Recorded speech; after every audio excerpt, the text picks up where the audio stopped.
Magandang araw mga bata! Welcome to the first quarter virtual assessment for kindergarten. Narito ang ilang paalala na dapat sundin sa buong panahon ng assessment.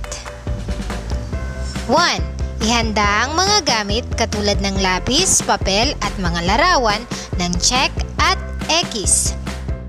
Number 2. Makinig mabuti sa bawat tanong. Number 3. Sumagot ng maayos at lakasan ng boses kung kinakailangan. Number 4. Diretso ang tingin sa camera at iwasang tumingin kung saan-saan. At number 5. Maging kalmado sa buong panahon ng assessment. Tara! Magsimula na tayo! Alin ang larawan ng batang kapareho ng iyong kasarian?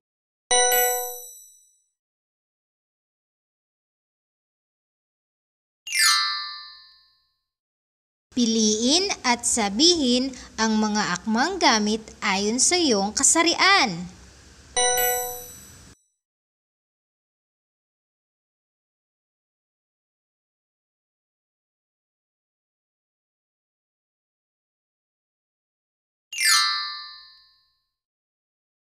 Piliin at sabihin ang mga larawan na nagpapakita ng materyal na pangangailangan.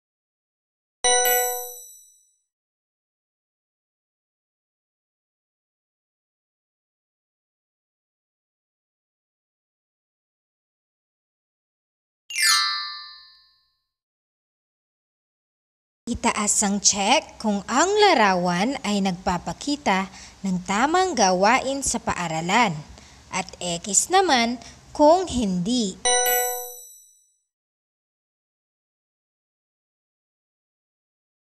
Itaas ang check kung ang larawan ay nagpapakita ng tamang gawain sa paaralan at X naman kung hindi.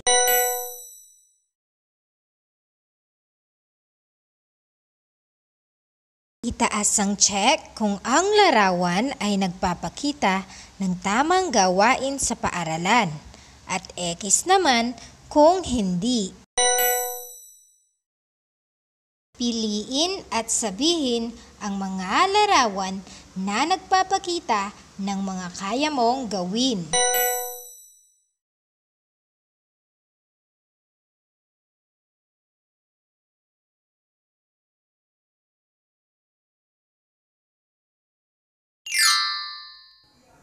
Alin sa mga larawan na nasa kanan ang kapareho ng hugis na nasa kaliwa?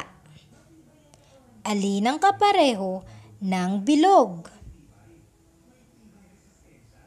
Alin naman ang kapareho ng parisukat?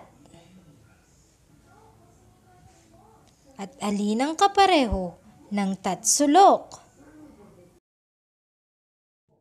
Ano ang tawag sa linyang ito? Ano naman ang tawag sa linyang ito? Ano ang tawag sa linyang ito? At ito naman, anong linya ito? Hanapin ang naiibang letra sa bawat grupo.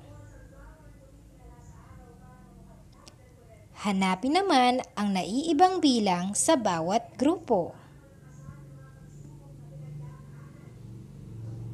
At hanapin ang salita na naiiba sa grupo. Anong emosyon ang ipinapakita sa larawan?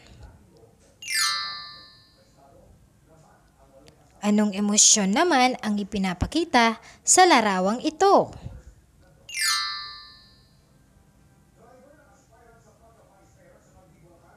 Anong emosyon ang ipinapakita sa larawan?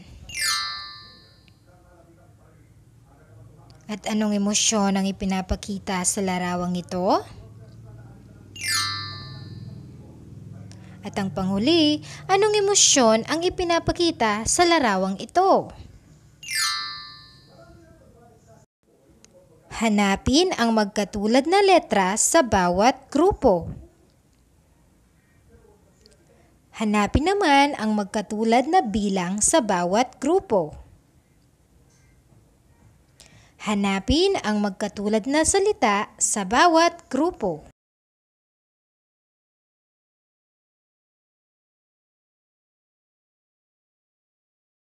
Sabihin ang bawat bahagi ng katawan na itinuturo ng bawat arrow.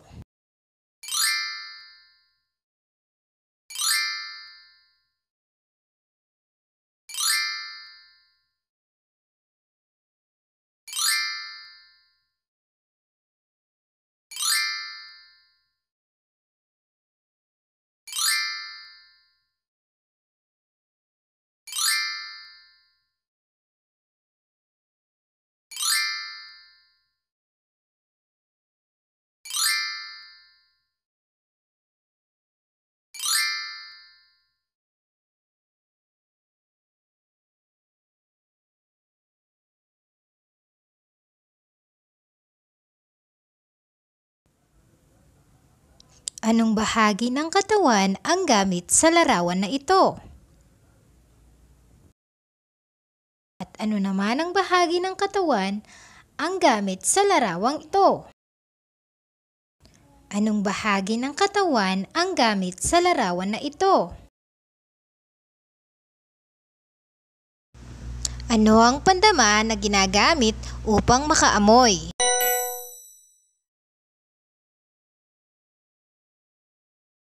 Ano naman ang tawag sa pandama na ginagamit upang makita ang mga iba't ibang kulay?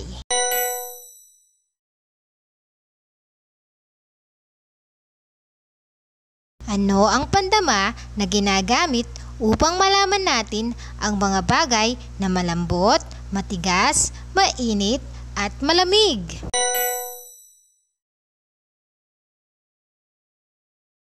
Ano ang tawag sa pandama na ginagamit upang makarinig ng iba't ibang tunog?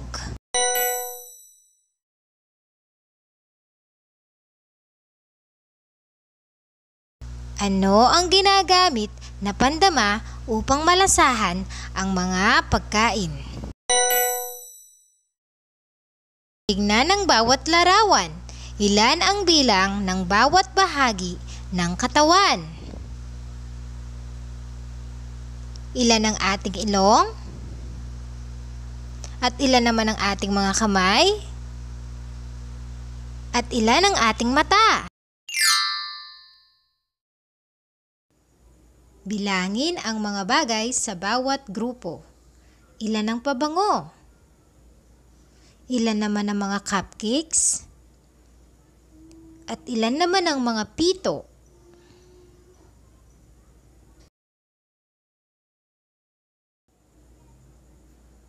Hanapin at sabihin ang mga pangunahing pangangailangan ng tao.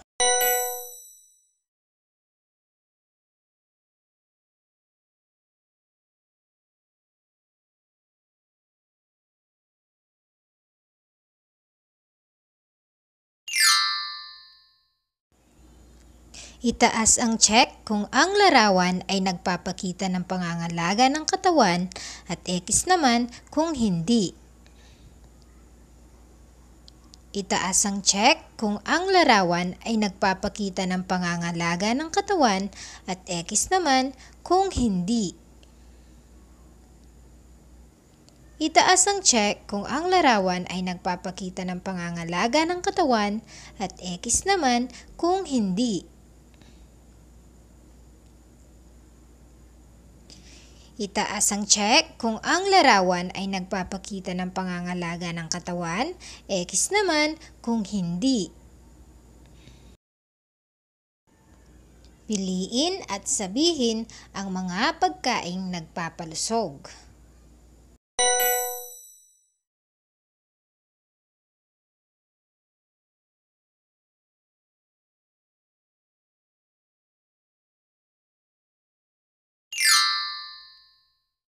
At ang panghuli, isulat ang iyong kompletong pangalan at pagkatapos sabihin ito ng malakas.